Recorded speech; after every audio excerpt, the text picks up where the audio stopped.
There's a man you know.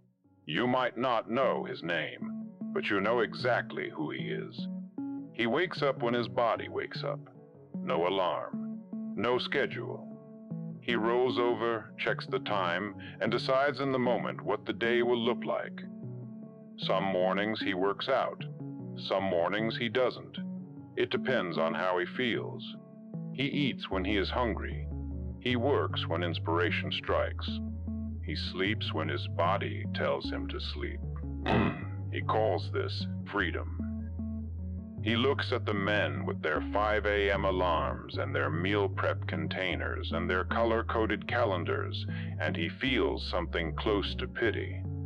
Those men are robots, he thinks. Those men are robots, he thinks. Those men have traded their humanity for efficiency. Those men have turned their lives into machines. He would never do that. He is spontaneous. He is creative. He is alive in a way that structured men are not. He follows his instincts. He trusts the flow. He believes, genuinely, deeply believes that the best version of himself shows up when he is unshackled from the tyranny of predictability. And if you are honest with yourself right now, you recognize this man. You recognize him because some version of him lives inside you. Maybe you are him entirely. Maybe you are him in certain areas of your life, your mornings, your health, your finances, the projects you start and never finish. You hear his philosophy and something in your chest agrees. Routine is rigid. Routine is for people who cannot think on their feet. Routine is the opposite of being fully alive. But here's what you had not let yourself notice about this man. He is 32 years old, and his life looks almost exactly the way it did when he was 25. Same body, same bank account, roughly. Same depth of relationships, same skills, same conversations. He has been free for a decade. Genuinely, beautifully, completely free. And he has almost nothing to show for it except the freedom itself. The spontaneity he worships has not built anything. It has not deepened anything. It has not taken him anywhere he could not have reached by accident. He has spent 10 years floating, and he has mistaken the sensation of floating for the experience of swimming. And that distinction between floating and swimming is what this whole conversation is actually about. The current beneath the surface. You think you do not have a routine. I need you to hear this clearly. You do. Every man alive has a routine. The question is not whether you have one. The question is whether you chose it. The question is whether the pattern your days follow was designed by you or inherited by default, built not from intention, but from the accumulated weight of 1,000 small surrenders to whatever was easiest in the moment. The man who wakes up without a plan and reaches for his phone is following a routine. The man who skips the workout because he does not feel like it today is following a routine. The man who stays up until 2 in the morning consuming content he will not remember by Wednesday is following a routine.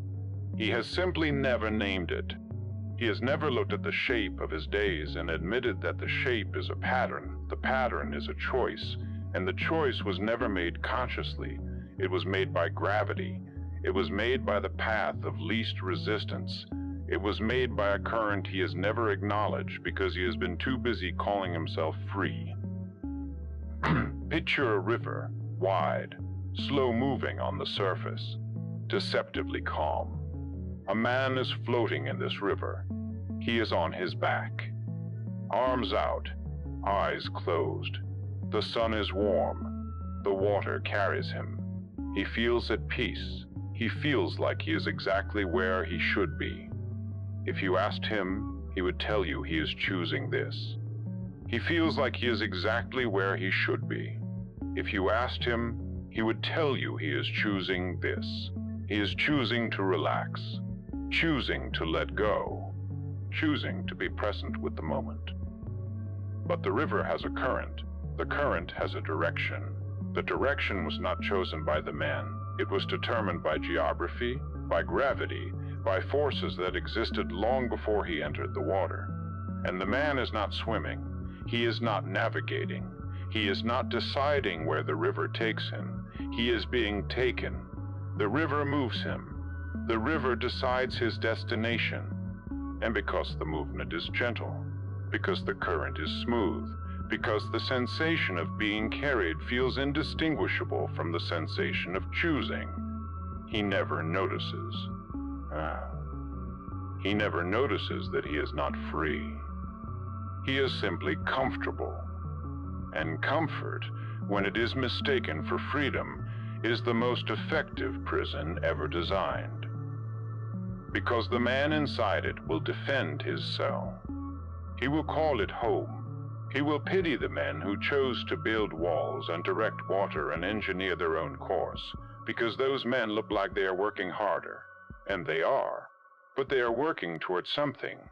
The floating man is not working at all. And that is precisely the problem.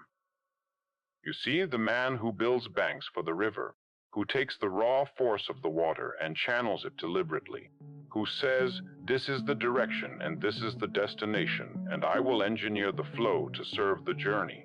That man is also in the water. He is also subject to the current. He does not pretend the current does not exist, but he has done something the floating man refuses to do. He has imposed structure on the flow. He has made a decision about where the water goes, and that decision, repeated every single day, is what the floating man calls a cage. But it is not a cage, it is a canal. It is the difference between energy that dissipates in every direction and energy that is concentrated toward a single point. Both men have the same water. One of them has direction. And the word the floating man uses, freedom, I want you to sit with that word for a moment. Because the floating man and the man with the canal are both using it. They both believe they are free. But only one of them chose where he is going. Only one of them will arrive somewhere he intended. The other will arrive somewhere he intended. The other will arrive somewhere. That is guaranteed. The current always delivers you, but it delivers you to whatever is downstream. And downstream, for the man who never built banks, is wherever gravity decided, not where he decided, not where he decided, 6-pointed, where gravity pointed. And gravity pointed. The soil remembers. Now I want to take you somewhere else, away from the river for a moment, into a field. Your life is a field, and every morning you walk out into it. You do not get to choose whether you plant. That is the part most men miss. You are planting every single day, whether you intend to or not. The question is never whether seeds go into the soil. The question is, which seeds? The question is whether you carried them out deliberately in your hands, or whether they fell from your pockets without you noticing. The man who wakes up and immediately checks his phone is planting. He is planting reactivity. He is planting the habit of beginning his day in someone else's world, someone else's news, someone else's opinions, someone else's curated highlight reel. The man who skips the workout is planting. He is planting the understanding, deep in his own nervous system, that his word to himself is negotiable, that when it is uncomfortable, the commitment bends. The man who stays up past midnight scrolling through content that adds nothing to his life is planting. He is planting exhaustion. He is planting the dull fog that will sit behind his eyes tomorrow morning and make every decision a little harder, every resistance a little weaker, every surrender a little more likely. The soil does not care about your intentions. It does not care about what you plan to do. It does not care about the vision board on your wall or the notes app full of goals you wrote at 11 p.m. on a Sunday night when you felt briefly inspired. The soil is not interested in what you decided. It is interested in what you despised it. It grows what you put in it, not what you meant to put in it, not what you wish you would put in it. What you actually, physically, repeatedly placed into the ground with your actions. And it grows those things with a patience and a certainty that should terrify every man who has been planting carelessly. Because here is the cascade, and I want you to follow it all the way to the end, because this is your day. This is the actual architecture of the day that belongs to the man who calls himself free. He wakes up without a plan. The morning has no structure, so it has no momentum. He reaches for the phone because there is nothing else reaching for him. No commitment, no practice, no first act that sets the tone. The phone fills the vacuum. 30 minutes disappear, sometimes an hour. He gets up. The morning already feels half spent. He showers. He eats something, whatever is easy. He sits down to work, but the foundation was never laid. There is no warm-up, no ritual that tells his mind and body, this is the hour where we build. So the work comes slowly. It comes in fragments. He checks his phone between paragraphs. He opens tabs he does not need. He responds to messages that could have waited. The afternoon arrives and he has produced a fraction of what he is capable of, not because he lacks talent, but because his morning gave him nothing to build on. The afternoon collapses under the weight of the lost morning. By evening, he is tired, not from effort, but from the specific exhaustion of a man who spent the day negotiating with himself. Should I work out? Maybe later. Should I cook? Maybe I will order something. Should I read? Maybe I will watch something first. Every micro-decision drains him. Every negotiation costs willpower he did not replenish because his morning did not replenish anything. By night, he is spent.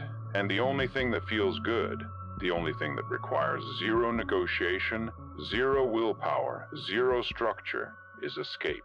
The screen, the scroll, the numbing glow that asks nothing of him and gives nothing back. And this escape, this nightly retreat into passivity, becomes the only ritual he actually keeps, the only routine that never gets skipped. The man who rejected routine has a routine. It is just one that was authored by exhaustion, convenience, and the slow erosion of a day that never had a foundation.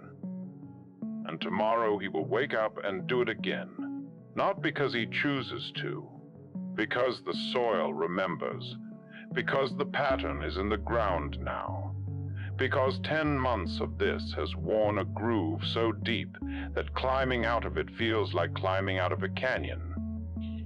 And he will call this freedom. He will look at the man who woke at 5:30 and trained and read and planned his day before the world had a claim on his attention, and he will feel sorry for that man. He will say that man is rigid. That man is missing out on life. That man has become a machine, and he will never notice. He will refuse to notice that the man with the routine is the one who has energy at 9 p.m. The man with the routine is the one whose body is changing. The man with the routine is the one who finishes things. The man with the routine is the one whose confidence is not a performance because it is built on 1,000 mornings of demonstrated follow-through. Here is what no one will say to your face about the man without a routine. He is not more creative. He is not more spontaneous. He is not more alive. He is more dependent. Dependent on mood. Dependent on mood. Dependent on circumstance. Dependent on whether the morning feels right before he begins. The man who needs to feel like it before he acts has handed his entire agency to a feeling. And feelings are wither. They shift. They lie. They tell you to stay in bed when everything you want is on the other side of getting up. The man who waits for the feeling to arrive before he moves will spend most of his life waiting. And the man who moves before the feeling arrives will discover something the waiting man never learns, that the feeling comes after the action, not before it. Motivation does not produce movement. Movement produces motivation, and routine is the mechanism that produces movement on the mornings when everything inside you is whispering, "Stay still." The path worn by walking. A road does not exist until someone walks it. Sit with that. A road does not spring into existence because someone imagined it. It does not appear because someone planned it on paper. It does not materialize because someone decided in a moment of clarity that a road was needed. A road is made by walking, by placing one foot in front of the other across unmarked terrain and then doing it again the next day and the next and the next, until the grass is worn flat, until the dirt is packed hard, until the ground itself remembers the direction of travel and begins to cooperate with the journey. That is routine. That is what you are actually building when you do the same things at the same times and the same order every single day. You are wearing a path into the ground of your life. You are creating a road where there was none. And a road, a real road, worn by repetition and intention, does something that no amount of wandering can do. It takes you somewhere specific. It accumulates distance. It compounds. The man who walks the same path every morning is not stuck in a loop. He is covering ground. He is farther today than he was yesterday. He is farther this month than he was last month. And in a year, he will stand at a point that the wandering man cannot reach, not because the wandering man walked less, but because the wandering man walked in circles. He covered the same ground 100 times without knowing it because he had no path to tell him where he had already been. The wandering man moves constantly. He is always busy, always doing something, but his movement has no direction, so it has no accumulation. He walks 5 miles a day and ends up a quarter mile from where he started. The man with the path walks the same 5 miles and ends up 5 miles farther down the road. Same effort, same energy, same hours in the day. Radically different outcomes. And the only difference, the only variable is structure. The path, the routine. The decision made once and honored daily about which direction to walk. This is why warriors trained before the battle was announced. Not because they knew when the fight was coming. Because they understood that readiness is not a state you enter, it is a capacity you build. And capacity is built by repetition, not by intention. The warrior who trains every morning whether or not a war is on the horizon will be ready when it arrives. The warrior who waits for the threat before he begins to prepare will be destroyed by the first serious challenge. Not because he lacked courage, because he lacked the compound investment that only routine provides. This is why writers sat at the same desk at the same hour whether or not inspiration was present. Because they had learned what the amateur refuses to accept, that inspiration is not the cause of great work, it is the byproduct of showing up. The muse does not visit the man who waits for her. She visits the man who is already working when she arrives. She visits the man who has been at the desk since dawn, not because he felt like writing, but because this is the hour when writing happens. The routine is the invitation. The showing up is the signal. And the muse, call it inspiration, call it flow, call it whatever you need to call it, responds to the signal. She does not create it. This is why monks repeated the same prayer for 40 years, not because they had nothing else to say, because they understood that depth is not found by moving horizontally across many experiences.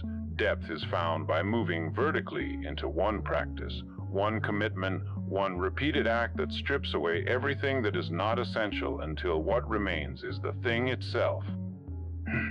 The monk who has said the same prayer 10,000 times does not hear the same words. He hears something the first-time speaker cannot hear, because repetition did not make the prayer smaller. It made the monk bigger. It expanded his capacity to receive what was always there.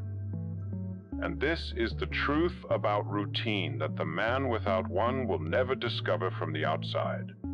The deep work that changes a man, that actually reconfigures who he is at the level of identity, not just behavior, that work requires a container. It requires walls. It requires a vessel that can hold the effort long enough for the effort to transform the man doing it. And routine is the container. Routine is the vessel. Without it, the effort spills.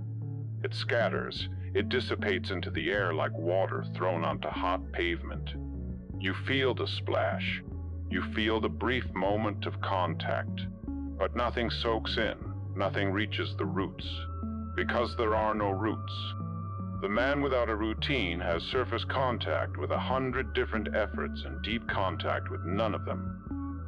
But the man who has walked the same path for a year, that man has roots. That man has depth.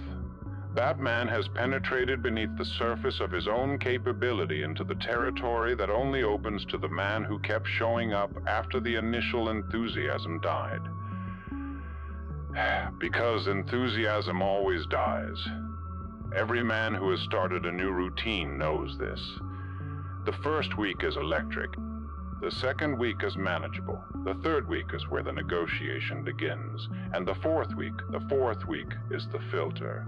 The fourth week is where the current separates the men who were performing discipline from the men who were building it. Most men quit in the fourth week. Most men interpret the death of enthusiasm as a signal that this was not meant for them. They were wrong. The death of enthusiasm is not the end of the process. It is the beginning. Everything before it was prologue. Everything after it is where the real transformation lives. And routine, daily, unglamorous, unrewarded routine, is the only vehicle that carries a man past that threshold. The compound effect of showing up. Let me speak plainly for a moment about time. Because time is the dimension that makes routine either meaningless or unstoppable, and most men are thinking about it wrong. One morning of waking up early means nothing. One workout means nothing. One healthy meal means nothing. 1 hour of focused work means nothing. If you zoom in on any single day, the man with the routine and the man without one look nearly identical. The difference on any given Tuesday is negligible. The disciplined man ate clean and trained. The undisciplined man skipped the workout and ordered takeout. In isolation, this gap is laughable. It is a rounding error. It is so small that the undisciplined man can point to it and say, "See, it does not matter." And on that Tuesday, he is right. It does not matter. One day is noise. But one day repeated is a signal. One day repeated for a week is the beginning of a pattern. One day repeated for a month is the beginning of a physiology, a psychology, a nervous system that has been rewired by consistent input. One day repeated for a year is a different man, not a slightly improved version of the same man, a fundamentally different human being.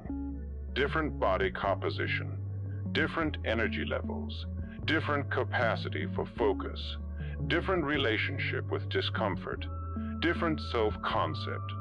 The compound effect has done what no single dramatic gesture could do.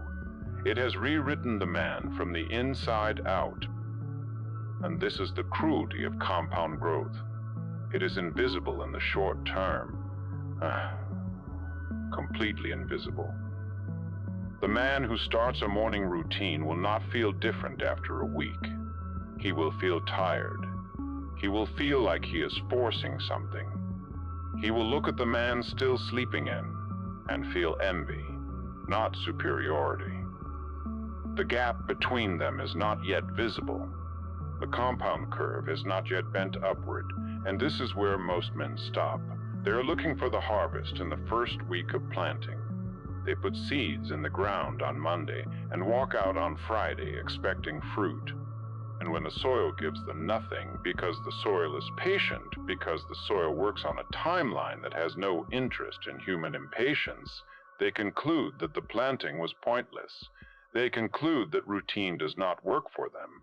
They are not routine people. They are free spirits, creative types, men who thrive on spontaneity. And they walk away from the field, and the seeds they planted rot, and the compound effect that was building quietly, invisibly, inevitably resets to zero. And they start again 6 months later, and they quit again 4 weeks in, and the cycle becomes its own routine.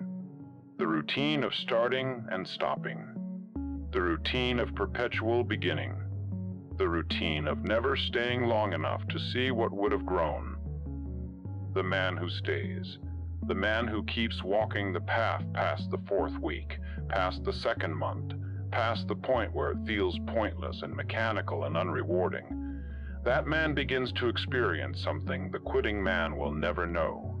He begins to trust himself, not in the abstract, not the affirmation kind of trust where you say, I believe in myself, while the evidence suggests otherwise.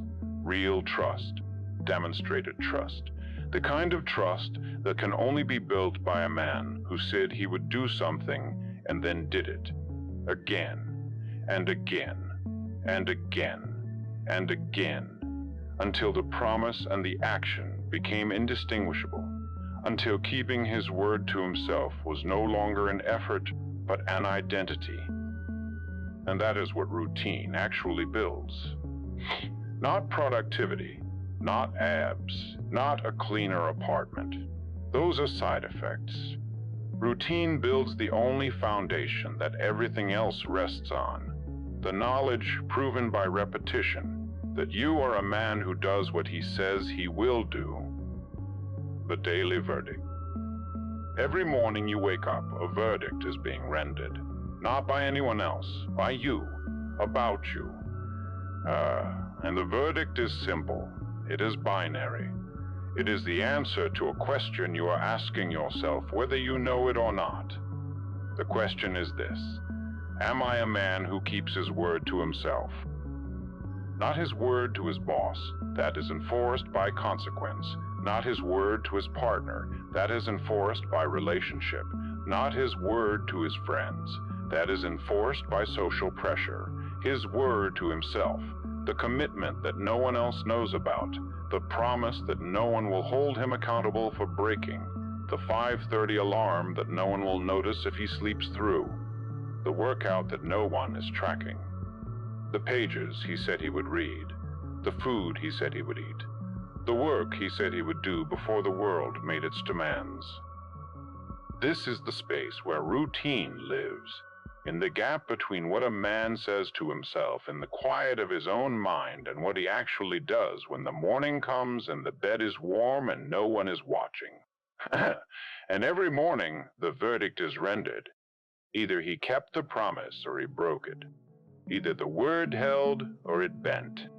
Either the man who planned the day and the man who lives the day are the same person, or they are two different men, one who speaks and one who acts, and they have stopped being on speaking terms. Here's what I need you to understand about this verdict. It compounds. Just like the morning routine compounds in the body. Just like the daily practice compounds in the skill. The verdict compounds in the soul. Every morning you keep the promise, self-trust deepens. Every morning you keep the promise, self-trust bends. Every morning you break it, self-trust erodes. And self-trust is not a feeling. It is not confidence in the motivational poster sense. It is the structural integrity of a man's relationship with himself. It is the load-bearing wall of his identity. When self-trust is strong, a man can withstand extraordinary external pressure because his internal architecture is sound. When self-trust is eroded, when a man has broken his word to himself so many times that the word means nothing, the external pressure does not even need to be extraordinary. Ordinary pressure collapses him because there is nothing holding the structure up from the inside. Not just your productivity. Do you hear me? This is not about getting more done. Not just your body. This is not about the six-pack or the marathon time. Not just your finances. This is not about the bank account or the investment portfolio. Not just your career. This is not about the promotion or the project. Your self-trust. The quiet, unshakable knowledge that when you say you will do something, you will do it because you have done it. 1,000 times, in the dark, in the silence, when no one was watching and no one would have known if you didn't. You did it anyway. And that accumulated evidence, that mountain of kept promises, became something that cannot be given to you by any external achievement. It cannot be taken from you by any external failure. It is yours, built by your hands, cemented by your repetition, and it is the only kind of confidence that does not crumble when the world pushes back. This is what routine actually protects, not your schedule, your identity, the continuity between the man who makes the plan and the man who executes it. When those two men are aligned, when the planner and the doer are the same person, there's a solidity to a man that other people can feel. They cannot name it. They call it discipline or consistency or reliability. But what they are actually sensing is something deeper. They are sensing a man whose internal architecture is intact, a man who has not fractured himself into the version that promises and the version that rationalizes why the promise does not count today. The man without a routine, the man who improvises every morning, who waits for the feeling, who follows the mood, that man has fractured himself so many times he has stopped noticing the fracture. He makes a plan on Sunday night. By Wednesday, the plan is abandoned. He sets a goal in January. By March, the goal is revised downward. He tells himself this week will be different. By Thursday, it is the same. And each time, each small abandonment, each quiet betrayal of his own stated intention, the crack widens. Not dramatically, not catastrophically. Just enough that the next promise means a little less. Just enough that the next plan carries a little less conviction. Just enough that the voice in his head that says, "I will," starts to sound like the voice that says, "I might," which eventually becomes the voice that says, "I probably won't. But let me pretend for a few days because the pretending feels almost as good as the doing." It does not feel as good as the doing. It never has. And he knows that. Somewhere beneath the rationalizations and the redefined goals and the moved goalposts, he knows that the gap between his word and his action is the source of a quiet despair he cannot name. A despair that is not dramatic enough to call a crisis, but is constant enough to color everything. The low-grade disappointment of a man who has stopped believing his own plans. That is what the absence of routine costs. Not time, not productivity, not gains. Trust, the most expensive currency a man can lose because he can only lose it to himself. Now, I want you to hold all of this. The current and the canal, the soil and the seeds, the path worn by walking, the verdict rendered every morning. I want you to hold all of it and see that these are not three different arguments. They are the same argument seen from three angles. The current you are either channeling or drifting in. That is your daily energy, your attention, your finite hours moving in a direction that was either chosen or inherited. Routine is the bank you build. Without it, the water goes where gravity sends it. The soil you are tending, whether you intend to or not, that is your identity, your nervous system, the accumulation of 10,000 small acts that are shaping you into someone specific. Routine is the decision about which seeds go in. Without it, the field grows whatever the wind carried in. The path you are either wearing into the ground or wandering away from, that is, your trajectory, your life's direction, the compounding distance between where you are and where you will be in 5 years. Routine is the walking. Without it, the ground stays unmarked, and the man stays where he was. These are not metaphors, not really. They are descriptions. They are what is actually happening to you every single day. Energy is flowing somewhere. Seeds are being planted. Ground is being walked or not walked. And the only variable, the only thing that separates the man who arrives somewhere meaningful from the man who arrives somewhere accidental is whether these processes were directed or defaulted. Routine is not a schedule. It is not a spreadsheet. It is not a color-coded calendar or a productivity app or a list of habits pinned to your bathroom mirror. Routine is the act of authorship. It is the decision to write your own days rather than letting your days be written by impulse, mood, notification, and the path of least resistance. It is the difference between a man who is building and a man who is being built. Both are happening. Something is always being constructed.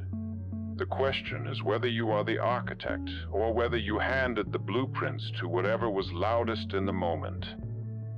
Now let me take you back to where we started. There is a man, you know him. He wakes when his body wakes. No alarm, no schedule. He rolls over. He checks the time. He decides in the moment what the day will look like. Some mornings he works out.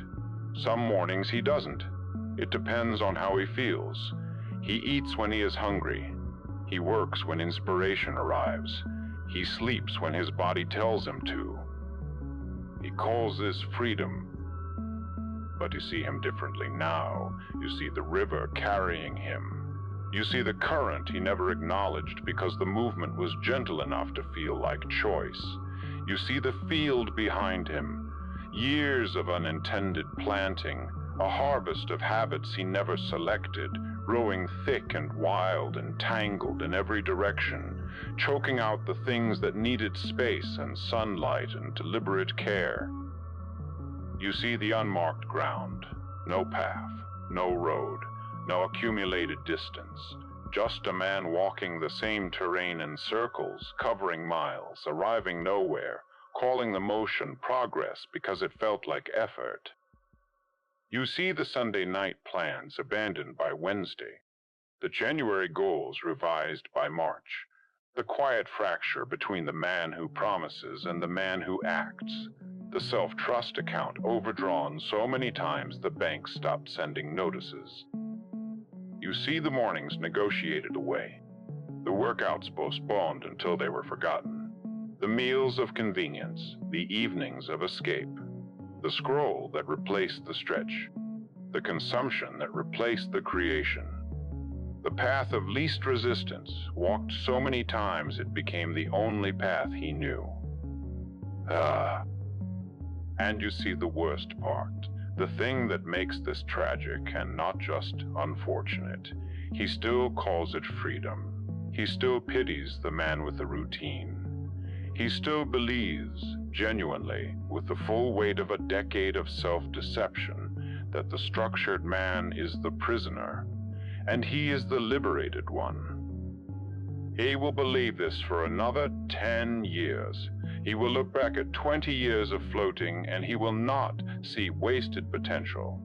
He will see a life lived on his own terms, and he will never know, because the river never tells you, that the terms were never his, that the direction was never his, that every morning he woke up without a structure was a morning the current made the decision for him, and he smiled and called the current's choice his own. The man with the routine wakes before the sun. He does not wait for the feeling. He does not negotiate with the morning. He does not ask himself whether today is the day. Every day is the day. That was decided once. It does not require re-deciding. And in that single structural fact, the fact that the decision was made once and is now simply honored, He has freed himself from the single greatest drain on human willpower, the daily renegotiation, the exhausting, corrosive, soul-eroding process of deciding every morning whether to be the man he said he would be. He decided, once, and now he acts, and the energy that the other man spends negotiating, should I, shouldn't I, maybe tomorrow, maybe later, maybe when I feel ready, that energy is redirected into the work, into the training, into the practice, into the compounding investment that will, over time, produce a man so fundamentally different from the one who started that even the man himself will struggle to recognize who he was before the routine began. This is what discipline equals freedom actually means, not that discipline feels like freedom. It often does not. Not that discipline is enjoyable. It often is not. But that discipline, the daily, unglamorous, unrewarded act of doing what you said you would do, removes the chains that the undisciplined man does not even know he is wearing. The chains of mood, the chains of impulse, the chains of reactivity, the chains of a life lived in response to whatever is loudest rather than whatever is most important. The disciplined man has broken those chains, not by force, by repetition, by routine, by the daily practice of acting from intention rather than from feeling until intention became reflex and the question of whether to show up stopped arising because the showing up became who he is. And the floating man, the man in the river, the man with the unplanted field and the unmarked ground and the fractured self-trust and the comfortable philosophy about spontaneity and freedom. He is still out there, still drifting, still smiling, still calling the current's direction his own choice, still believing that the men on the banks, the ones with their hands in the soil, the ones building walls to channel the water, the ones walking the same path day after day in the pre-dawn dark, are the ones who are missing something. He will believe this until the river delivers him somewhere he never intended to go. And by then the banks will be too far away to reach. The soil will be too compacted to plant. The path will be too overgrown to find. And the current will not have paused even once to ask him where he wandered.